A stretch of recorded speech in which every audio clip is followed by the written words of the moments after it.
মানুষের মনে অহংকার জন্ম নেয় তখন সূর্য নিজের তাপ দ্বারা মানুষের অহংকার ভঙ্গ করে। এই সংসারে অহংকার প্রদর্শন করার কোনো প্রয়োজন নেই। আমাদের সবার মধ্যেই কিছু বিশেষ গুণ আছে, আর সবার মধ্যে কোনো না কোনো দোষও আছে। এই প্রকৃতি আমাদের কি শিক্ষা দেয়?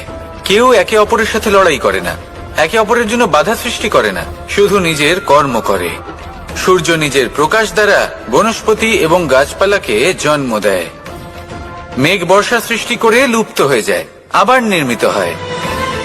পর্বতের সেই নিশ্চলতা সেই বর্ষাকে একটা দিশা প্রদান করে, আর তারপরে তা ধারা হয়ে প্রবাহিত হয়ে যায়। এইসব কি? এইসব একটা সম্পর্ক, একটা চক্রের মতো। সবাই একসাথে নিজের কর্ম করে, তাই এই চক্র আবর্তিত হয়। এটা আমাদেরও করতে হবে, একসাথে মিলে কাজ করতে হবে। কারোর জন্য বাধা হয়ে উঠলে হবে না, কাউকে ছোট মনে করলে হবে না। আপনি কখনো পলাশ ফুল দেখেছেন?